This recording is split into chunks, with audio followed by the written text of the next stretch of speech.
Hey, welcome to Horns Up. I'm Animesh. And I'm Peter. And finally, after some 200 odd episodes since Horns Up began, all the way back in 2018, one of our wishes has come true. So, woohoo, and a horns up to both Animesh and me. Cattle Decapitation are finally on Horns Up. So, give it up for guitarist Josh Elmore. Thank you for making time to speak to us at Horns Up. Absolutely, no problem. We're actually talking to Cattle Decapitation on 420. Should that mean anything? Don't really care. But why?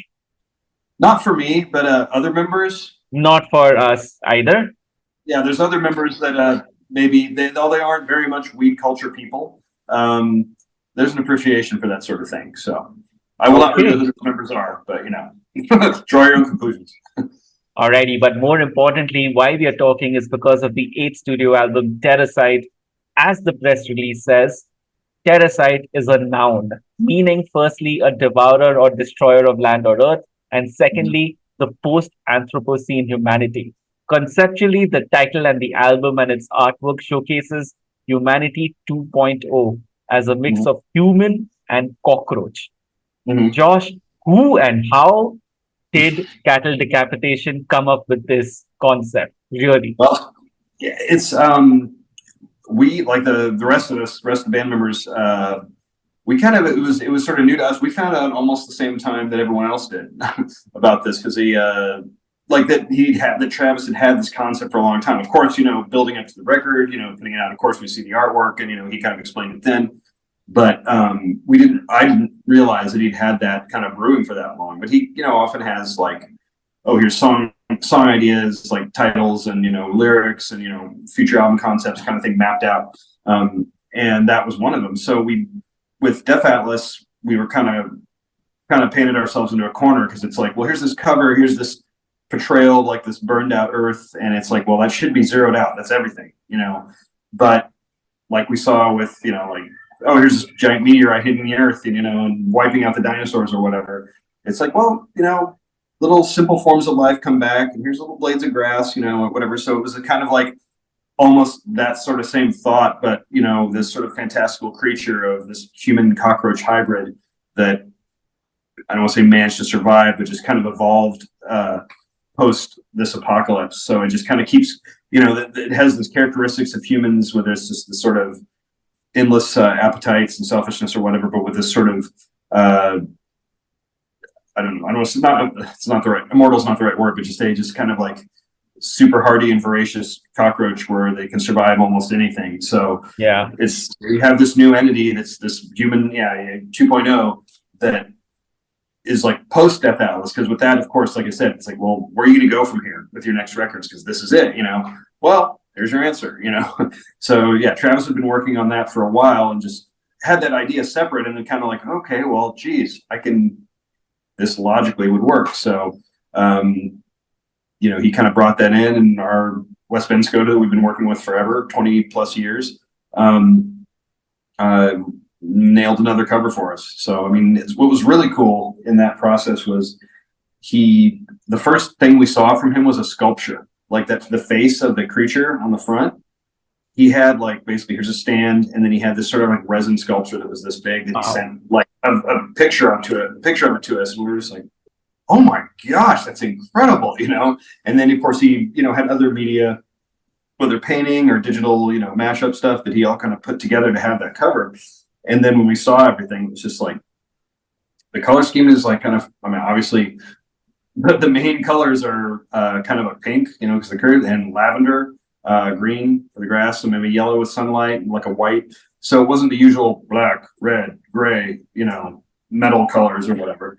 It was more of this sort of like Easter looking, but not quite pastels, but kind of getting there. So it's like, well, this is something completely new. It's very kind of more bright. And Travis had mentioned, I don't know if it was a press, his statement about one of the statements about the record. It was he thinks that horror that's portrayed during the daytime is way more gnarlier than at night, So he's like, well, here's this terrible being. Here's this dawn, this sort of landscape, dawn's breaking, and it's just emerging from this, the Pompeii bodies. What's what we call them, Pompeii bodies. This ashen sort of figure after Death Atlas. They're emerging out of that like it's a cocoon. So here's this new thing. So I think we kind of, not that earlier albums didn't have an element of obviously fantasy to it, but this is like a full on like, here's a new creature. Sorry for butting in, but I really have to ask this. Have you guys given any serious thought of producing actual action figures or resin sculptures or something of the Terrasite? Yeah, you know what? I mean, it'd be probably ridiculously expensive to produce, but I was like, we were talking about, when we saw this figure and we're kind of brainstorming on like, beyond the basic, band type merch crap. I was like, it'd be really cool. I don't know who would do it, but like, remember like, I want to say late 90s, there was those Todd McFarlane that did Spawn, had all these like diorama, like he'd sell these toy sets that were these dioramas. And I was like, I know it'd be just probably, you'd have to make molds for it, and it would be, someone's got to do it. Yeah. But if you had like the ability to like sell like almost that type of toy set with that scene, and heck, why stop there and try the past albums too? Because they all have a landscape with a central figure in it. Maybe some auxiliary kind of folks in the background. That would be incredible. So I think that would be great, but I don't know how we would execute it, but I think that would be super cool. We've manifested it. Hopefully somebody listening to this comes up with an idea. Yeah. There's a fellow in Texas, Todd Hara, that actually makes action figures, and he's made a few. I mean, we haven't sold them obviously, but he's made one for each person in the band. So I have like this blister pack. It's almost like the old school GI Joe. Here's this artwork. Here's this blister pack. Here's your action figure, and then there's like stats on the back. I love that thing. We each have ours. Very, sort of happy and proud. Like bury me with this thing. That kind of thing. But I think that'd be great. I love that sort of thing. I mean, Travis himself is very into, I don't want to say toys from his youth, but just collecting, stuff from his era when he was young, and that would kind of, fit right along with that. I think it'd be great. Travis Ryan has mentioned in past interviews that he kind of looks to outside sources for his inspiration. Is that a similar process with you? And if you could kind of indulge us, what kind of worked as inspiration this time around for this album? I think musically, from on my end of things, I don't know. I really, even though I don't listen to a ton of it, like I think that like I really wanted to get when we started talking about writing for this record, we each one of us kind of put in our 2 cents, like, oh, what do we, what's something different we want to accomplish maybe with this than the past record, or new ideas or whatever. And everyone kind of had like, oh, I want, Dave McGraw said, like, oh, I want there to be more heavy, like conventional heaviness and more like groove. Everyone knows we can play fast, ripping fast all the time if we want. Yes, it's part of the band. We're still going to do that, but way more emphasis on heaviness. And Travis was like, I want to streamline this record. I just want to have, here's songs. That's it. Just songs, not, big intros or any of this other stuff.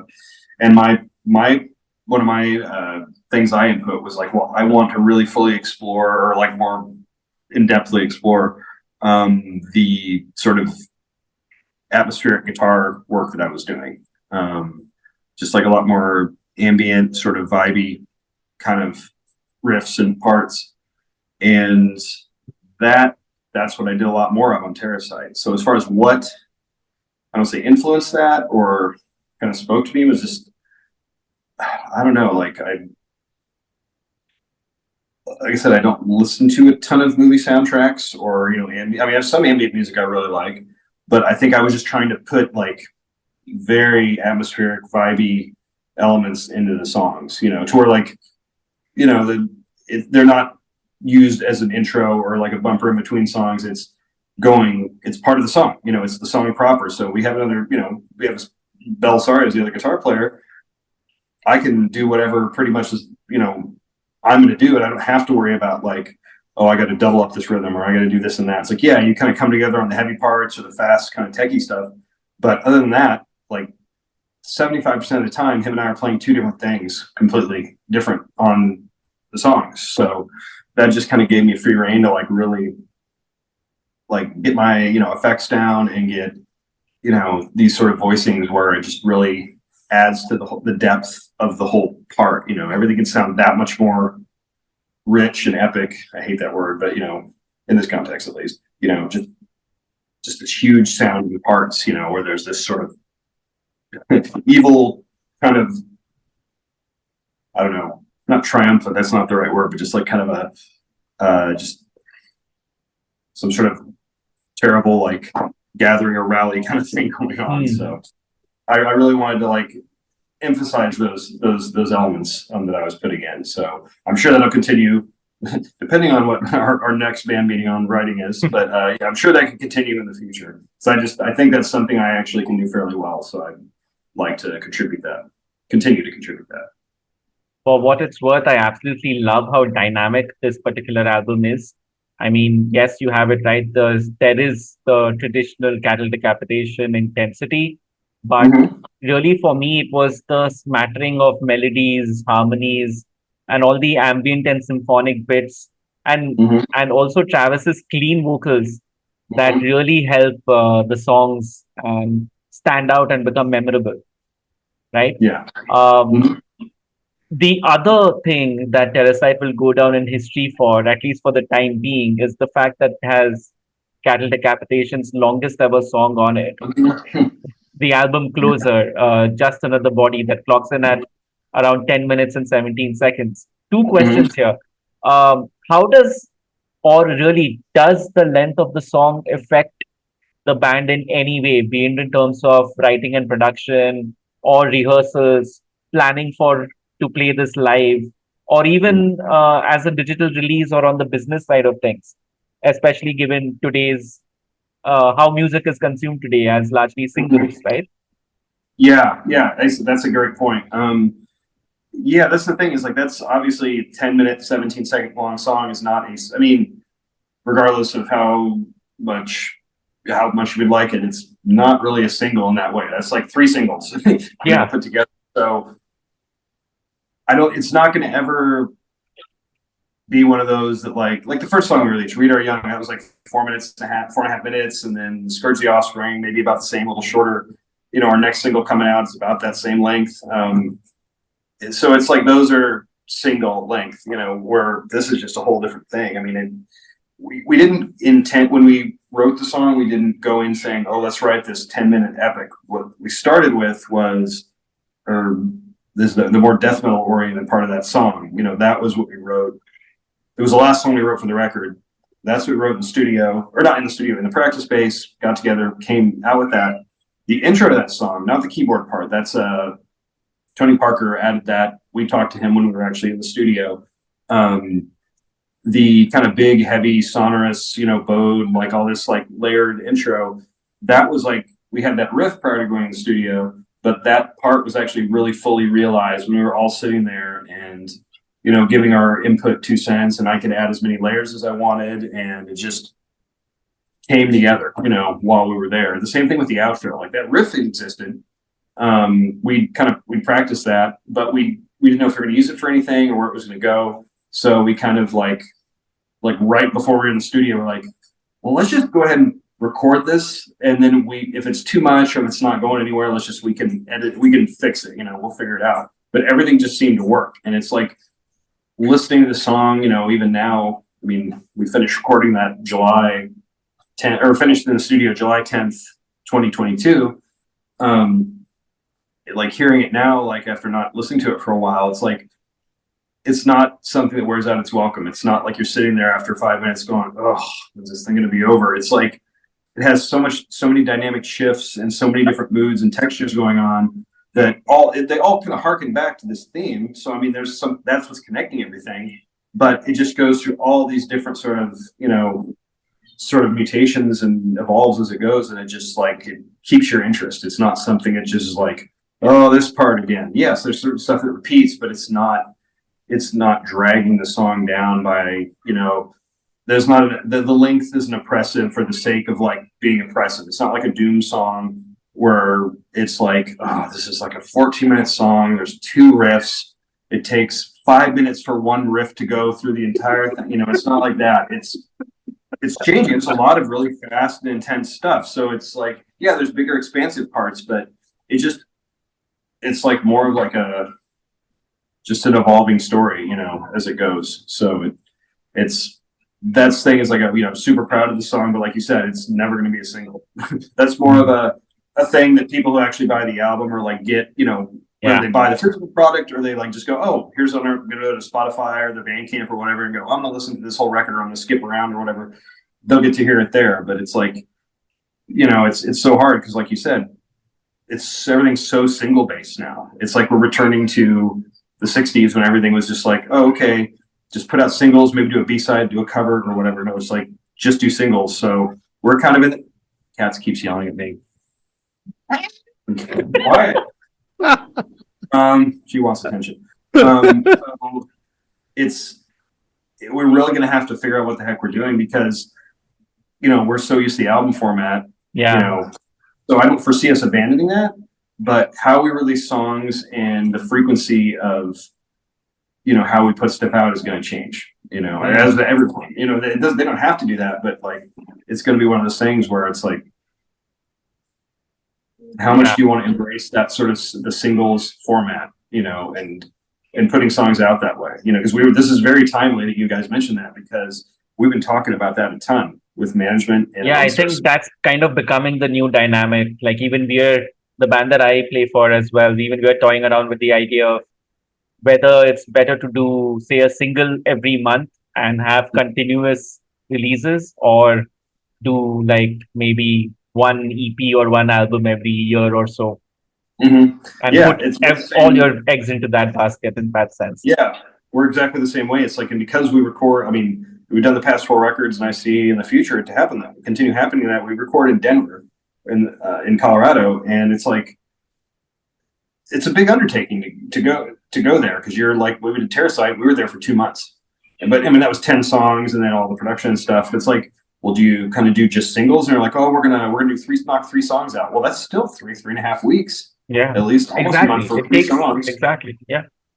So it's like, and then you have 3, and then you're like, well, when do we come back in like 6 months and do 3 more? It's just kind of, and then what does your label do about that? Do you just release these songs, and then when you get to whatever you think's the actual long length for an album, like 9, 10, 11 songs, then you go, oh, now we release it as an album. Well, it's like, well, everything's been out for a year. It's like, I don't know what we're gonna do or how anyone else is gonna handle it, or we're just gonna do what we did before and like, okay, record another album and like single, and then go that way. So you have the album, you create singles, but then that's going to affect how you write your records too. If you know going into it that it's that single culture, release like that. So I don't know. I would like to ignore that. Like maybe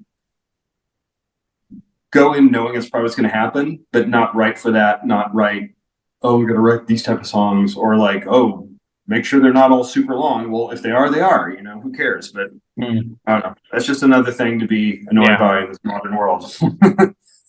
Yeah. So we'll see. I don't know. That's a big point of contention. We'll figure that out. Like we're meeting up before we go on this tour here in a few weeks. We're in San Diego about a week before to practice and get the sets down and everything like that. I'm sure we'll have several very animated conversations based on. Because everyone has their own. I think everyone's very doesn't know what they think of it yet, but everyone's going to have like this very strong opinion, despite being sort of foggy and hazy on what and a lot of these kind of conversations, they stem from personal taste, but eventually at the end of the day, somebody hopefully can take a slightly more analytical view to it and hence give that direction. It'll all work out. I'm pretty much sure. I think most bands will also be having similar conversations too. Anyway, absolutely. Yeah, Peter. All right, so this is a tough one, but humorous. Where does this album rank for you personally among the Cattle Decapitated discography? Oh, that's a hard one. I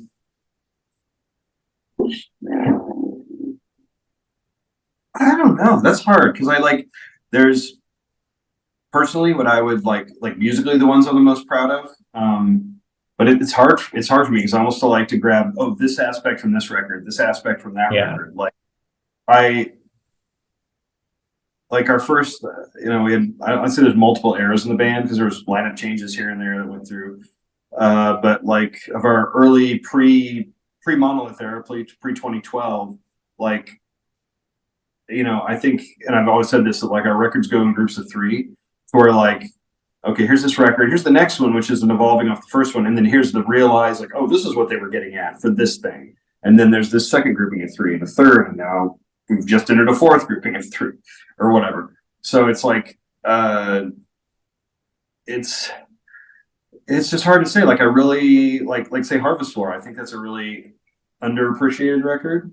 It's our first record at Dave McGraw, and it's this just crazy, chaotic clusterfuck of a record that's just like super, just insanely intense all the time.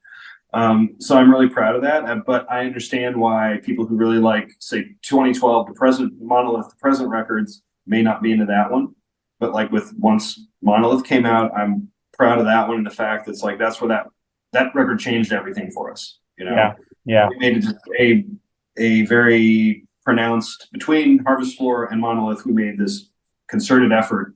We're like, listen, cut all the fat, like no like little deviations, and kind of like going down these roads that don't really lead anywhere, just to indulge certain things.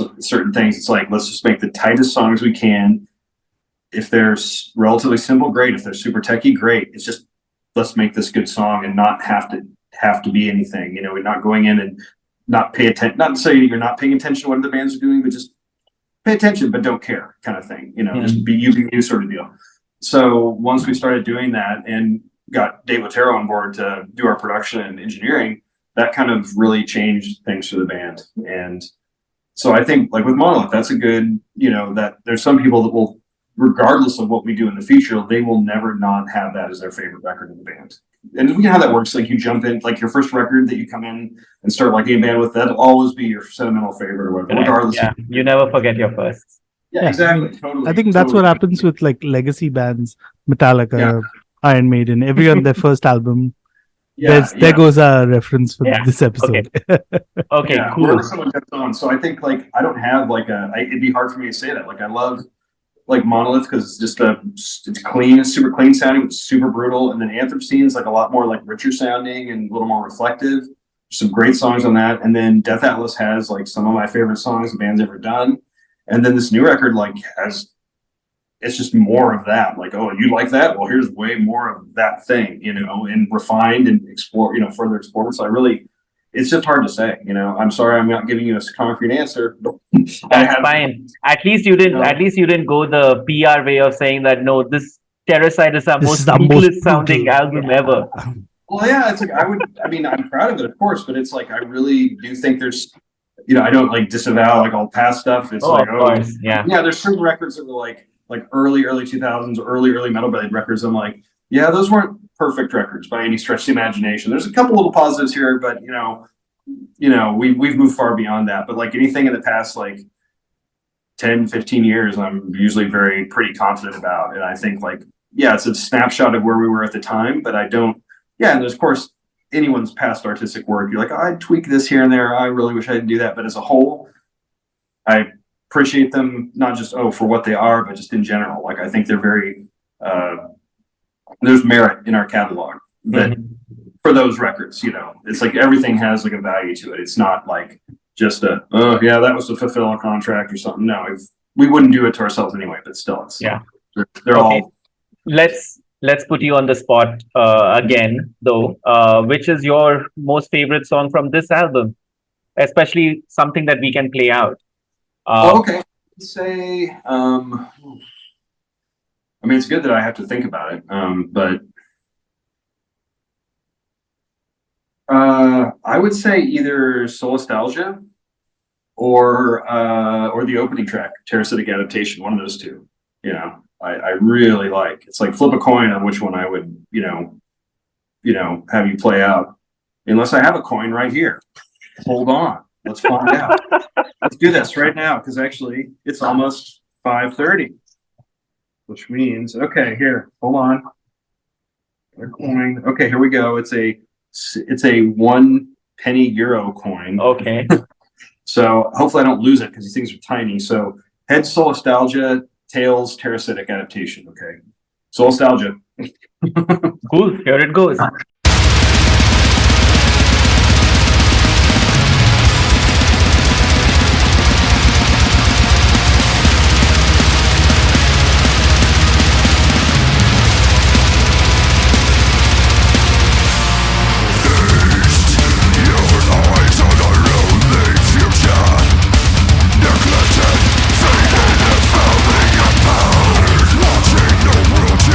Disintegrate. Catch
So we're still talking to Cattle Decapitation, and now let's get into a quick rapid fire because we really don't have that much time left.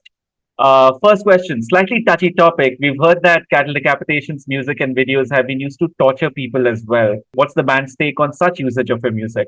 I don't know. I mean, if it's like your neighbors, that's one thing. That's we're probably all for, you know. But if I don't know how I would feel if you know, that was used in like Guantanamo or something like that. You know, that's like the sort of you're contributing to what probably is going to amount to a war crime to a certain extent. So we couldn't get behind where you're at. But you know, if you're really looking to get some pigeons out of your eaves troughs or you have an annoying neighbor, then go to town. Personal question. Do you guys still watch Forced Gender Reassignment? And how many times has that video become the icebreaker for chats with you? It's funny. More of like my close friends will be like, send it to people and be like, oh, I know this one of the guys in this band, or they'll just like, you know, like I have one friend, a close friend of mine. He you know, he's in the music industry. He's actually a gear manufacturer. He like is a small builder, and he'll send like kind of other people that are very not this genre of music. Might be more like, you know, regular rock or even country guys. Like, oh, here's my buddy's band. He'll send him that because he likes to be antagonistic that way. So, I was like, is that good for your business? You might really turn someone off if they might not want to work with you. He's like, if they don't, fuck them, you know? Okay, cool. 2 questions to go. Peter. Yeah. Okay, quick reaction.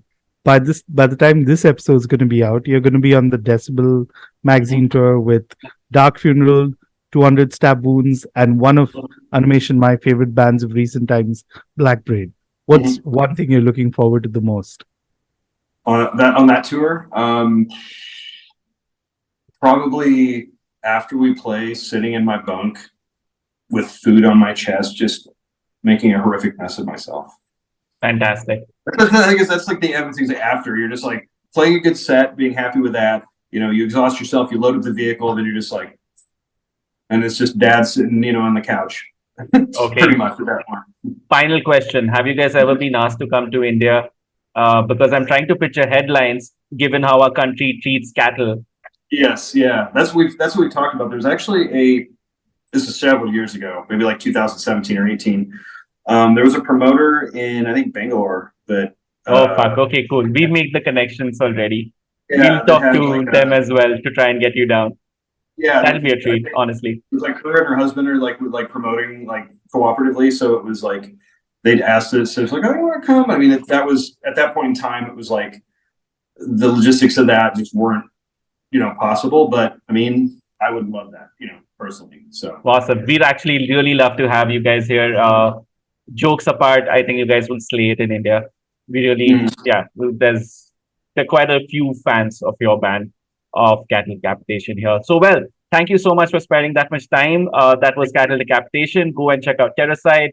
Come back and then tell us how you like this chat. As always, we are on hornsupod.com or on Twitter at hornsupod. I'm at Asmani on Twitter. I'm at Trend Crusher. And this was Horns Up.